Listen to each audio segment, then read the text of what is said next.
Okay, let's talk about the Croats. But to really understand their story, you have to forget the maps you know. We're gonna peel back the layers of history, way back. I mean millennia.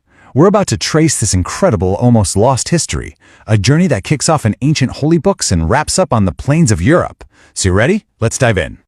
All right, so where do we even begin to look for the first traces of the Croatian name? Well, it's probably not where you think. We're not starting in the Balkans.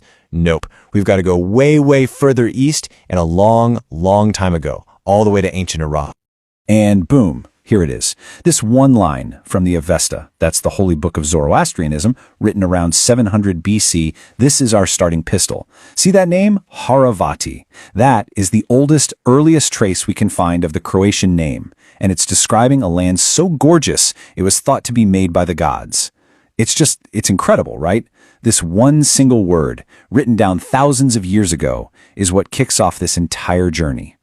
So you can literally see the evolution right here. Harvati. Over time that becomes Harvat, and then eventually Hrvat, which is, the modern word for a Croat. But it gets even cooler. In that ancient Avestan language, Harvat actually means well-being. It's one of their 6 immortal virtues. So right from the jump, the name itself is tied to this idea of a blessed, prosperous place and a really powerful ideal.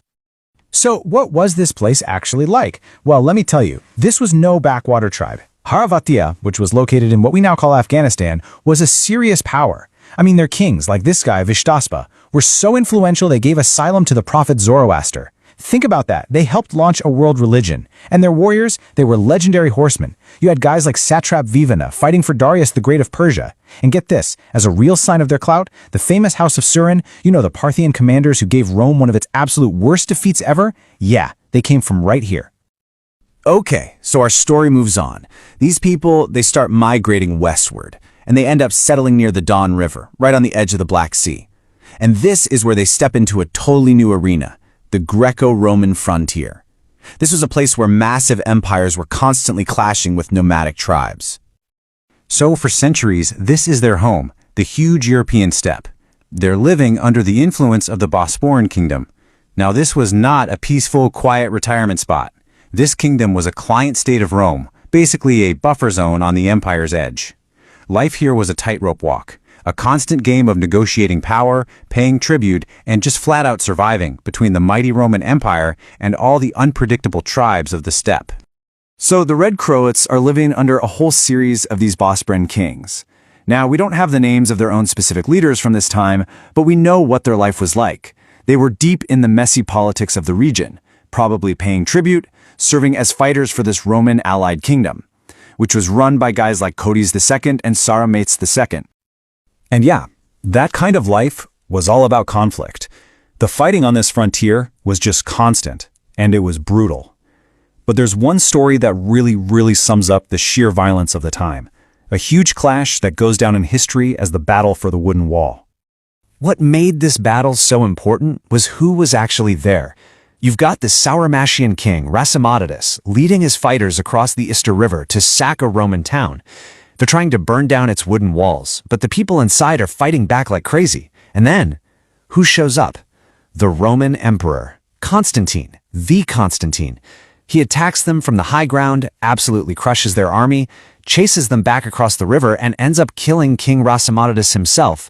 So this was no small-time border fight. This was a direct showdown with the emperor.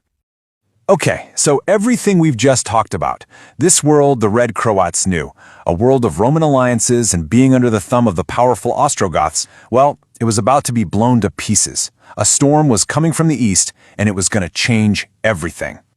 And the whole thing just fell apart with unbelievable speed. Look at this. Around 370 AD, the Red Croats are subjects of this massive Ostrogothic kingdom. Just 2 years later, the Huns, led by Bolimir, come tearing into the region, and by 376, the entire Gothic kingdom is just gone, wiped off the map. The entire Old World Order was destroyed in less than a decade. Just poof. You really can't overstate how huge this shift was. Before the Huns, you had some kind of stability, right? Even if it meant being ruled by the Goths. But after, total chaos. The whole steppe was a power vacuum. Tribes were scattered everywhere, fleeing for their lives.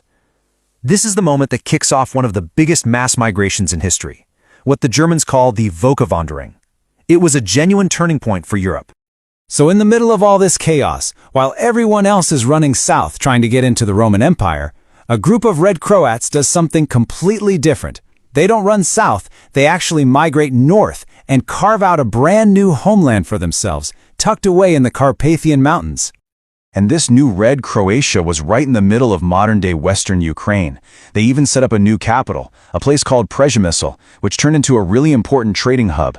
And they didn't do it alone. They mixed with the local tribes like the Antes, and basically built a whole new cultural and political center out of the rubble of their old world. And the coolest part is, we know this isn't just some story from an old book. Archaeologists have actually found the physical proof. They call it the Penkovka culture. We're talking pottery, tools, the ruins of their settlements from the 6th and 7th centuries. This is the real, tangible stuff, the material identity of these medieval red Croats in their new home. It connects the history right to the dirt. But wait, the story doesn't stop there. With a new home in the mountains, not even close. In fact, the red Croats were about to play a role in something way, way bigger. They were about to plant the seeds for one of the most powerful empires of the medieval age. And here it is, the big takeaway. That state they built from scratch after the Huns invaded, it didn't just disappear. No, these medieval red Croats are now considered one of the founding tribes of the Kievan Rus. Just the massive medieval state that eventually became Ukraine, Belarus, and Russia. So their incredible journey, all the way from Afghanistan, didn't just fizzle out. It transformed into a whole new beginning. So when you think about it, it just leaves you with this one big question, right? Their story goes from a single line in a holy book all the way to helping found a medieval superpower. It's a heck of a reminder, and it makes you wonder, how many countries on the map today, how many of our own stories really began in the fire of some forgotten migration, just like this one?